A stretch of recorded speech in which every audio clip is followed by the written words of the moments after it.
Sayang, udah belum? Belum kah? Bentar lagi, ucapku sembari berputar di depan cermin. Hari ini, aku dan Raka akan pergi menghadiri pernikahan Darling dan Mia. Tidak sabar rasanya, ingin melihat kedua sahabatku duduk berdampingan di atas pelaminan. Ibu sudah berada di sana sejak kemarin. Ia bantu-bantu seperti ibunya Mia waktu itu. Sayangnya, aku tidak bisa menginap dan bercerita banyak hal bersama Mia menjelang hari bahagianya. Aku sudah punya suami, tidak mungkin aku menginap di sana. Sedangkan suamiku kedinginan di rumah. Jangan sampai ada selimut tetangga gara-gara suami yang kurang pelukan. Sayang, sudah cantik loh. Masa mau terus diam di depan cermin? Kedua tangan melingkar indah di perutku. Raka, ia yang sudah keluar dari kamar sejak tadi, kini kembali menghampiriku karena aku yang tak kunjung keluar kamar. Hehehe, maaf ya aku lama. Ini udah kok, yuk berangkat. Tapi ke rumah ibu dulu ya, kita berangkat dengan ibu dan Teh Maria. Siap Kuyang. Kuyang? Aku melotot menatap Raka. Iya Kuyang, Rani aku sayang. Tapi disingkat, ujar Raka cengengesan. Aku memutar bola mata malas seraya berjalan mendahulinya. Ada-ada aja suamiku ini. Panggilan sayang kok disamakan dengan hantu, menyebalkan. Daripada tidak jadi berangkat gara-gara Kuyang, lebih baik mengalah dan segera pergi ke rumah ibu. Sebelum ke rumah ibu mertua, tentunya aku melewati rumah Mia terlebih dahulu. Dada ini bergetar melihat janur kuning yang melengkung dengan indah. Tenda putih abu yang dipakai dekor membuatku mengingat kembali masa-masa di mana aku dan Raka ada di sana. Tanpa sadar, aku mengeratkan pelukan tangan ke pinggang suamiku. Tentu saja, hal itu tidak dibiarkan berlalu begitu saja. Kenapa Ran? Ingin jadi pengantin lagi? Tanyanya, mengusap tanganku. Maulah, jawabku singkat. Apa? Kamu mau nikah lagi sama orang lain, Ran?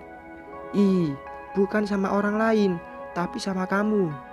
Nanti di akhirat, aku mau kembali dipasangkan dengan muka, ujarku menempelkan pipi ke punggung Raka. Namun, rasanya motor yang dikendarai Raka tidak berjalan seperti biasanya. Aku mengangkat kepala, melihat ke sekitar yang sebenarnya tidak ada apa-apa. Kah, kok oleng? Tanyaku panik. Ran, pegangan, Ran, pegangan. Kita mau nabrak nih. Hah? Bruk! Astagfirullahalazim. Ibu dan Teh Maria teriak histeris melihat Raka menabrak pagar rumah ibu mertua. Kamu sih ngomongin akhirat Ran, nubrukan jadinya, ujar Raka menggerutu. Nasib aku juga yang disalahkan. Raka dibantu bapak sedang menarik motornya yang nyangkut pada pagar bambu rumah ibu. Sedangkan aku berdiri seraya merapikan kembali gamis yang tadi terkoyak akibat menabrak pagar. Untung saja tidak ada luka di tubuhku maupun Raka. Ada yang sakit gak? Tanya ibu mertua. Enggak bu, cuma kaget doang, jawabku. Jangankan kamu, ibu pun juga kaget. Tadi ada apaan sih kah? Sampai nabrak gitu. Ada batu kecil tadi bu. Haduh, baret nih motor, ujar Raka seraya mengusap bodi motor metiknya. Masih untung motor yang baret. Kalau istrimu yang baret gimana? Seloroh bapak. Raka melirikku, tersenyum simpul seraya menaik turunkan alis. Musik degung Sunda sudah terdengar dari rumah Mia. Rombongan seserahan Darling pun sudah terlihat datang. Ayo siap-siap yuk, nanti masuknya barengan sama yang seserahan saja, tutur ibu. Raka segera memasukkan motornya ke halaman rumah. Kami akan jalan kaki dan ikut dengan rombongan. Sedangkan bapak, ia tidak ikut dengan kami, menunggu sepi katanya. Jangan jauh-jauh, nanti dikira masih gadis, bisik Raka. Aku yang tadinya berjalan sejajar dengan ibu dan Teh Maria ditarik ke belakang oleh Raka. Tanganku digenggamnya, tidak membiarkan aku jauh. Ah, Raka itu posesif. Rania, aku melotot ke arah pria itu seraya menyimpan telunjuk di bibir. Dia kembali diam, tapi tangannya seperti memberikan kode dengan menyentuh dada, memberitahukan bahwa dia tengah merasa gugup. Ingin tertawa, aku melihatnya, tapi aku tahan. Tidak ingin malu karena tertawa seorang diri. Jika diperhatikan dengan jeli, ada yang beda dari Darling. Dia potong rambut. Ya, rambut gondrong yang selalu dikuncir itu sekarang tidak ada. Terlihat sangat rapi dengan peci yang bertengger di kepalanya. Ternyata pernikahan sedikit-sedikit membawa perubahan untuknya. Kancing kemeja yang biasa dibuka bagian atasnya pun kini tidak lagi. Darling benar-benar berbeda. Acara akad akan segera dimulai. Mia terlihat begitu anggun dengan balutan kebaya putih. Entah apa yang dia cari, tapi setari tadi matanya terus memindai ke sekeliling. Apa dia mencariku? Duduk Neng, ijab akan dimulai. Seorang pembawa acara menyuruh Mia duduk.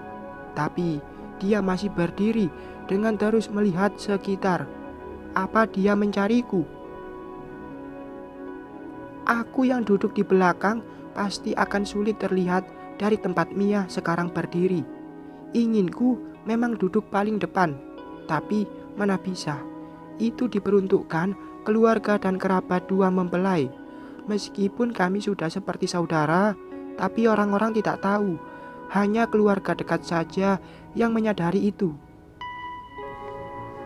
Berdiri dulu sayang, sepertinya Mia mencarimu, bisik Raka. Dengan pura-pura membenarkan kursi, aku pun akhirnya berdiri. Benar saja, Mia tersenyum dan melambaikan tangan saat aku melihat ke arahnya. Ah, rasanya aku ingin menangis melihat dia yang akan memasuki dunia baru. Dunia pernikahan yang mungkin akan menjadi jarak di antara kami. Bukan tangis sedih, tapi tangis bahagia.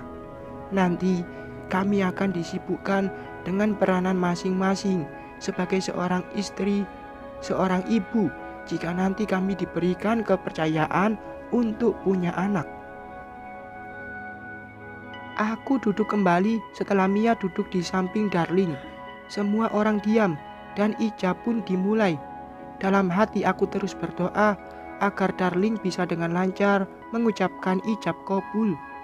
Tidak terbayangkan olehku jika nanti mereka gagal menikah gara-gara Darling yang salah terus dalam mengucapkan ijab. Sudahlah modelannya begitu, beritanya begini, pasti tambah rame lagi. Saya terima nikah dan kawinnya Mia Kurniawati dengan mas kawin yang tersebut. Tunai. Hening sejenak dan sah. Alhamdulillah punya istri. Aku melotot melihat Darling berdiri di atas kursi, sedangkan orang-orang bersorak riang seperti dia yang sedang mengekspresikan kebahagiaannya. Tawa pun pecah. Suasana yang tadi hening kini gaduh akibat ulah Darling yang terlalu berani. Tidak sampai di sana, Mia yang menarik-narik tangan Darling untuk duduk malah menjadi sasaran kekocakan pria itu. Dengan berani, Darling mengecup kening Mia yang tentu saja malah semakin membuat orang yang melihat jadi lebih bersorak berteriak. Ya ampun, kok aku jadi malu melihat mereka, ucapku menutup wajah. Malu apa mau, ujar Raka. Malu aku menggeser kepala Raka yang bersandar di bahuku. Padahal aku mah mau Ran, pulang yuk. Dasar modus. Pulang dari pernikahan Mia, aku diajak Raka untuk pergi jalan-jalan. Senangnya hati ini karena bisa menghabiskan waktu berdua. Sebenarnya setiap hari pun kami selalu berdua. Tapi bedanya kali ini tidak di rumah, melainkan di suatu tempat indah yang membuat mataku terpana. Bagaimana tidak, Raka mengajakku ke bukit tinggi yang dinamakan Puncak Guha. Dan di sana, tepatnya di bawah puncak yang sedang kami pijak sekarang, ialah air laut yang membentang begitu luasnya. Duduk di sini, ajak Raka. Aku pun mengikuti dia yang melangkah menuju batu besar. Duduk berdua dengannya, seraya bergandengan tangan. Kah, takut? Aku berucap pelan. Takut apa? Kalau tiba-tiba air lautnya meninggi, terus naik ke sini, gimana? Ujarku membayangkan hal yang menyeramkan. Hush, jangan berandai-andai. Kalaupun itu terjadi, aku tidak akan pernah menyesali itu. Karena aku bisa menikmati sisa hidupku denganmu, hanya denganmu. Dalam, Raka menatap mataku. Aku dibuat hanyut dengan sepasang netra miliknya itu. Rasa nyaman dan damai membuat rasa takut kian berkurang. Rangkulan tangan Raka, juga kata-kata cinta yang dia suguhkan, meresap ke dalam sanubari dan bertahta di sana. Oh iya Ran, aku punya sesuatu untukmu. Raka menarik tangan dariku. Ia merogos aku jaket dan mengambil sesuatu dari sana. Lihatlah, cantik kan? Raka, kapan kamu belinya? Tanyaku. Tapi kata ini tidak lepas dari benda yang Raka perlihatkan. Waktu di kota kemarin. Sini tanganmu, biar aku pakaikan ke jarimu. Sebuah cincin emas dengan ukiran bunga di atasnya. Terlihat begitu indah. Kini, cincin itu melingkar di jari tengahku, menjadi teman cincin pernikahan yang ada di jari manis. Kah, janganlah sering-sering beli perhiasan untukku. Boros, kan bisa dibelikan perabotan rumah. Jadi seorang ibu rumah tangga membuatku lebih memikirkan urusan rumah dibandingkan keinginan pribadi. Rasanya sedikit ada sesal saat tahu Raka membeli perhiasan untukku. Sedangkan di rumah perabotan masih kosong. Perabotan mah bisa kapan saja Ran. Bulan depan insya Allah akan ku beli. Sudah, jangan merasa tidak enak begitu. Anggap saja perhiasan yang aku belikan adalah tabungan. Kan bisa dijual lagi jika nanti kita butuh. Tutur Raka seraya memainkan dua cincin di jariku.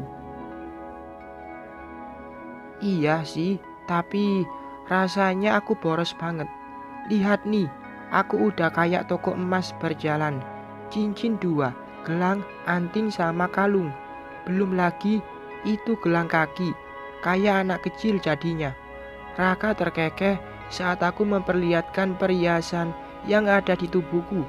Entahlah, dia hobi sekali membelikan barang itu untukku. Ya, gimana ya Ran?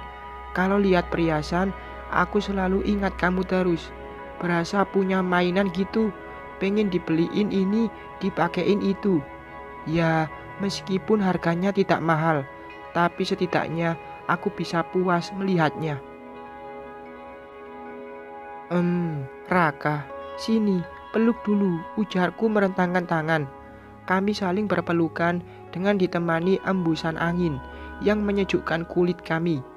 Gemuruh air laut pun tak luput dari pendengaran kami yang tengah merasakan indahnya pernikahan. Jika tahu nikah itu seindah ini, mungkin sejak dulu aku menikah. Tapi kan dulu aku belum mengenal Raka.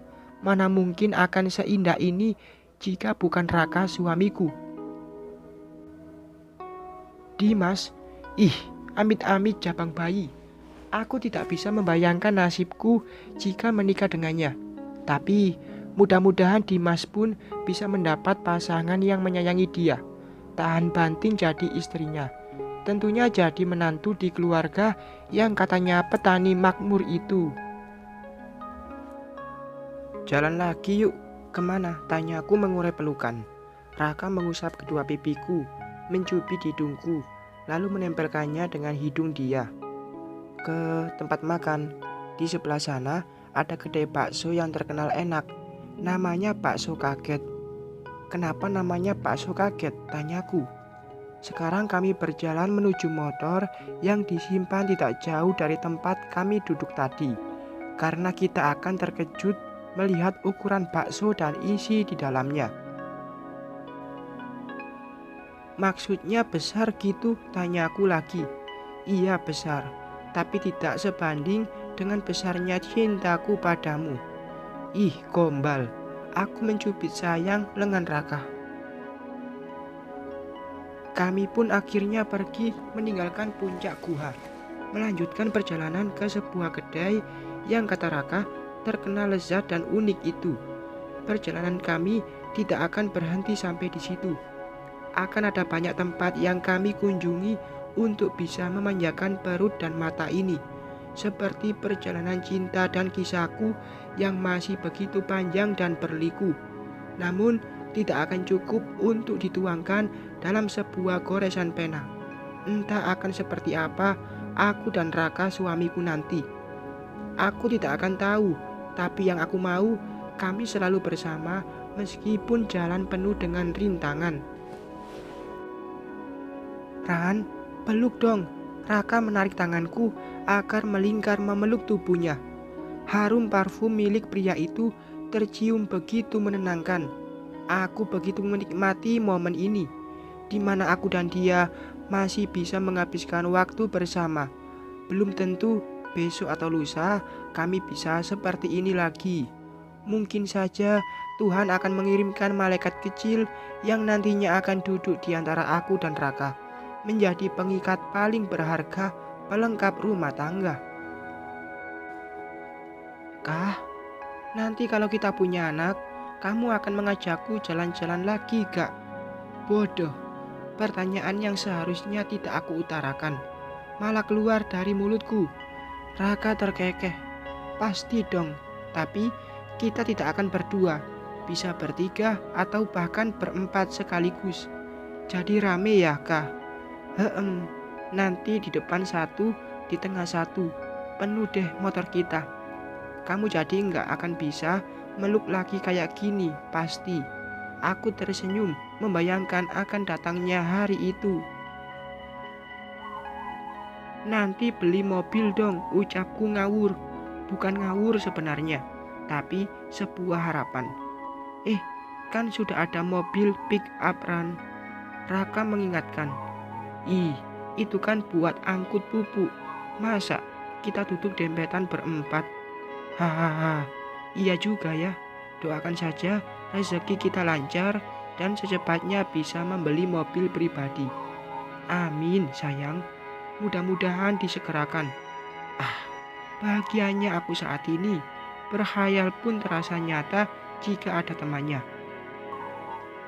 Masa laluku adalah bayangan, dana masa depan adalah khayalan. Inginku aku bisa merasakan masa depan seindah yang aku khayalkan. Tamat. Terima kasih untuk kakak semua yang sudah ikuti cerita ini sampai tamat. Semoga ada pesan dan kesan yang bisa diambil dari cerita ini. Mohon maaf bila masih banyak kekurangan atas semua cerita yang saya suguhkan. Semoga bisa lanjut ke cerita baru saya. Wassalam.